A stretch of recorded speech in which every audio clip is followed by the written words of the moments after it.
Om Sri Lakshmi Narsimhaya Namaha. Valmiki Ramayana, Ayodhya Kanda, chapter 105. Bharata implores Rama to be king. Summary. Bharata requests Rama to oblige him by accepting the kingdom of Ayodhya, being offered by him back to Rama with the concurrence of Kaikeyi, even though bestowed on him by their deceased father. Rama consoles Bharata, saying that death is inevitable for living beings and they should not grieve for their deceased father.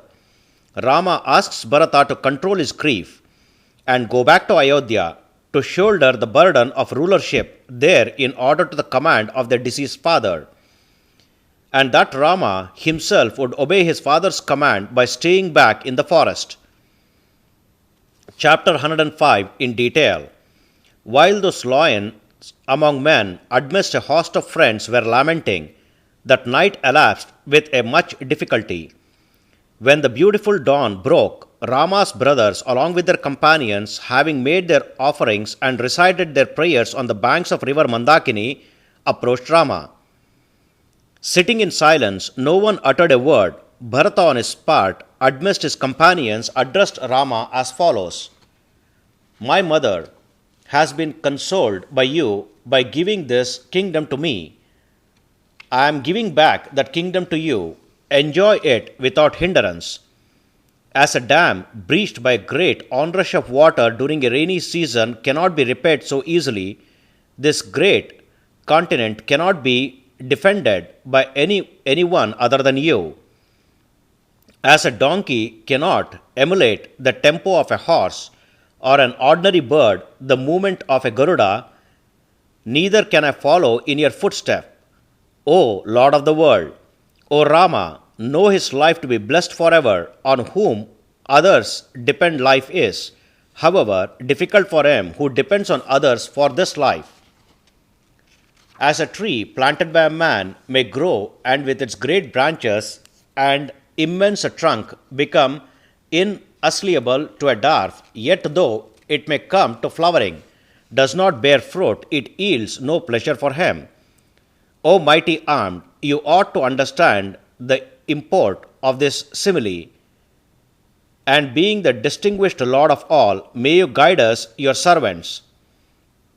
O Emperor, the conqueror of foes, may all behold you, shining resplendent on all sides, like the sun, seated on the throne. O Rama, may the elephants, intoxicated with ichor, be heard trumpeting on the highway. When you do return, and the women of the inner apartment rejoice, all happily joined together." Hearing the words of Bharata, who was thus appealing to Rama, the various people of the city in approbation said, "Excellent, well said." On seeing the illustrious and sorrowful Bharata thus lamenting, the prudent and self-composed Rama began to console him as follows: "Man is not able to do what he wills. He is not the master. A fixed form or name drives him hither and thither. All that is piled up is finally dispersed. What rises ends in a fall. Union ends in separation. Life ends in death. How a ripe fruit does not fear for anything other than its falling, so also a man once born does not fear for anything other than his death. As a house that is solidly constructed ultimately falls into decay, human beings too is subjected to age and death. The night that has passed does not return, and the bountiful river Yamuna just marches on towards all sufficient abounding in water. The passing days and nights in this world quickly decrease the lifespan of all living beings, as in the summer the rays of sun dry up the water in a pool. You grieve for yourself. Why do you grieve for other?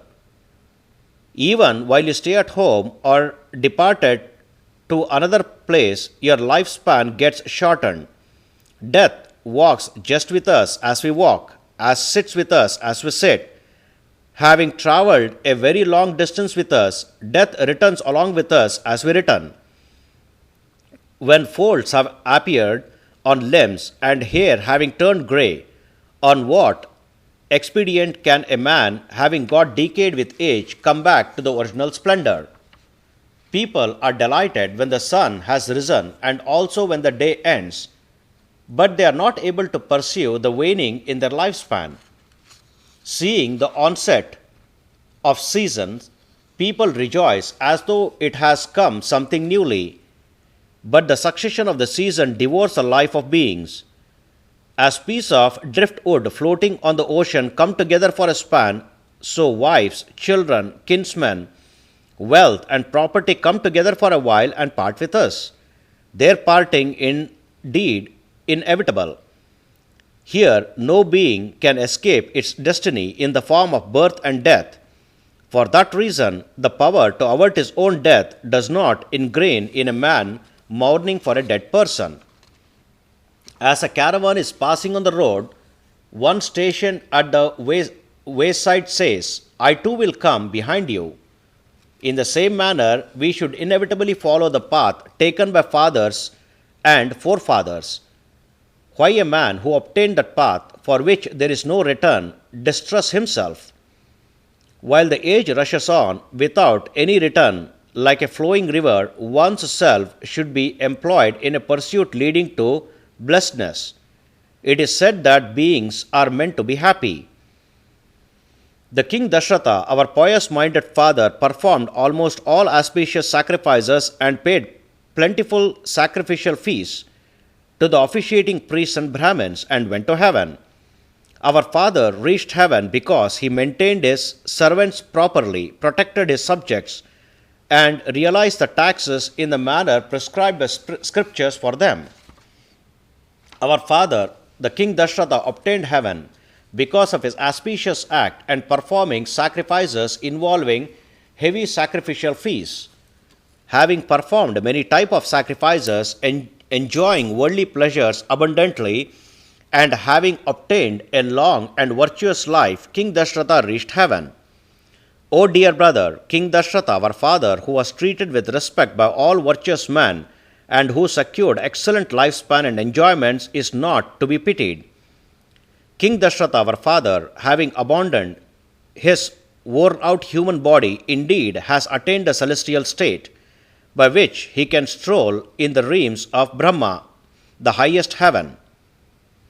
No wise, learned, and exemptionally clever man would weep in such a manner, such as I and you about the emperor. The wise, who are steadfast, should indeed relinquish these sorrows, lamentations, weeping, and such other states of misery. Be composed, O most eloquent of orators, control your grief. Return to the city of Ayodhya in order to obey the command of our father, the subduer of his senses. I also will fulfill the command of our father, the venerable man, in that very place where I have been ordered to stay by that king Dasharatha of virtuous deeds. O Bharata, the vanquisher of foes, it is not justifiable for me to violate the command of our father. You also must honor it to the end, for it comes from our father, our own blood. O Bharata, hence I shall confirm to the honorable word of our father, the practicer of virtue, by my act of dwelling in the forest. O tiger among men, thus should a pious man act who seeks to harm none, who is obedient to his elders and who aspires to conquer the higher world.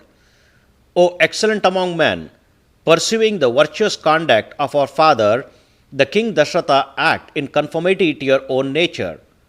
Having uttered in about an hour these meaningful words in this manner to his younger brother on the need of obedience to his father's will, the magnanimous and the mighty Rama became silent.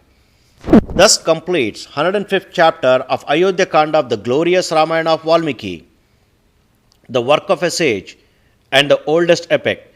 Sri Moola Rama Vijayate. Om Sri Krishnarpanamastu.